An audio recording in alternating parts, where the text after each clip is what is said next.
এই চাঁদা বের কর, চাঁদা বের কর। চল। এই চাঁদা দে। সাদা দেবো মানে কিসের সাদা? কিসের চাঁদা বুঝতে পারতেছেন না? আরে তা না বললি কি করে বসবো? নতুন বছর উপলক্ষে ডিজে পার্টি হবে, চাঁদা বের কর। এসব পার্টি উপলক্ষে আমি এক পয়সাও দেবো না। এ তুই মানিক বাইরে চিনিস নি? হ্যাঁ চিনি। তুই কি জানিস তুই যদি চাঁদা না দিস তোর কি হবে? যা হয় হোক, আমি এই হারাম কাজে এক পয়সাও দেবো না। ভাই আপনি যদি একবার বলেন জিব্বাটা নেমে ছিঁড়ে ফেলতেছি। তোরা এখনো দাঁড়ায় আছিস? ও জিব্বা টেনে বের করে নিয়ে আয়। কুত্তা, তুই মানিক ভাইয়ের উপর কথা বলিস? ভাই ওঠেন, কি হয়েছে আপনার? ভাই ওরা সাদা চাচ্ছিল, তাই আমি দিইনি, তাই আমারে। ঠিক আছে, আমি দেখতেছি।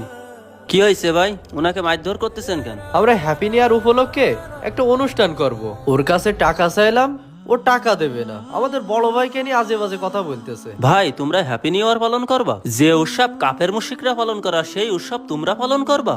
যারা প্রকৃতি বিশ্বাসের উপর পূজা করে, আর তোমরা মুসলমানের সন্তান হয়ে সেই কাফের মুশরিকদের সাথে তাল মিলিয়ে তোমরা হ্যাপি নিউ ইয়ার পালন করতে চাও? আর এই মানুষ হ্যাপি নিউ ইয়ার পালন করলে কি সমস্যা? আল্লাহর রাসূল সাল্লাল্লাহু আলাইহি ওয়াসাল্লাম বলেছেন, যে কোনো জাতির অনুকরণ করলে সে তাদেরই অন্তর্ভুক্ত। আরে ইমাম সাহেব, রাখেন তো আপনার বয়ান। এই ইমাম সাহেবরা না, হ্যাঁ একটু সুযোগ পাইলে বয়ান শুরু করে দেই। ভাই আপনারা যে কাজ করছেন সেটি অন্যায় এবং হারাম কাজ। কোনটা অন্যায় কোনটা ন্যায় সেটা কি তার কাছ থেকে শিখতে হবে নাকি? আপনার কাজে আপনি যান, আমাদের কাজ আমাদের করতে দেন। এই তুই কি টাকা দিবি? তুই যদি টাকা না দিস তোর দোকান কিন্তু এখনই বন্ধ হয়ে যাবে। তুই কিন্তু মানিক ভাইরে ভালোভাবে চিনিস। তোমাদের মানিক ভাই কি এমন হয়ে পড়েছে যে তার ভয়তে আমাদের চাঁদা দিতে হবে? মানিক ভাই কি হয়েছে মানে?